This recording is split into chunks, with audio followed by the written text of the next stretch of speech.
Hello guys! Welcome na naman sa another episode ng aking YouTube channel. Okay? Mga kaibigan, nasa Espanya Boulevard ho tayo dito sa Maynila. Okay?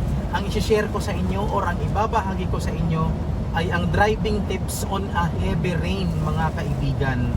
Okay? As you can see dito sa aking harap, zero visibility, mga kaibigan. So, napakalakas po kasi ng ulan.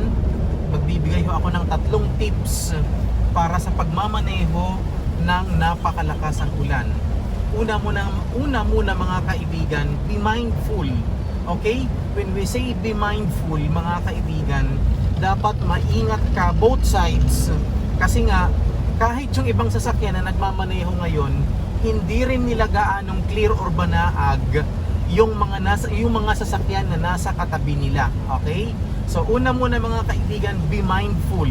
Okay? Number 2 mga kaibigan, as you can see, still napakalakas pa rin ng ulan. So dapat maingat po tayo. Number 2 mga kaibigan, double your vision. When we say double your vision mga kaibigan, talagang dapat talagang alerto ka sa pagtingin sa rear mirror mo, sa kaliwang mirror mo, sa kanang mirror mo. Okay?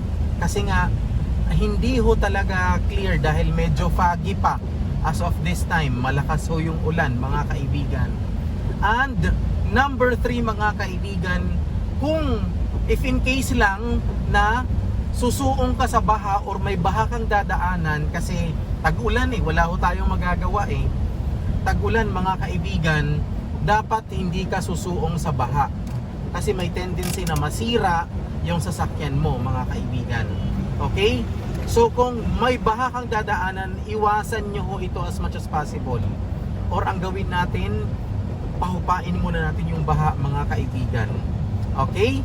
Or kung gusto nyo naman maglimas muna kayo. Hindi po, joke lang. Alright? So mga kaibigan, i-wrap up po natin. Una muna, be mindful. Pangalawa, mga kaibigan, double your vision. At pangatlo, wag pong susuong sa baha basta-basta. Kasi baka masira or baka abutin yung ating makina, mas malaki pa ho yung gagastusin natin mga kaibigan. Okay? Once again guys, please do not forget to subscribe on my YouTube channel and please paki-share. Thank you.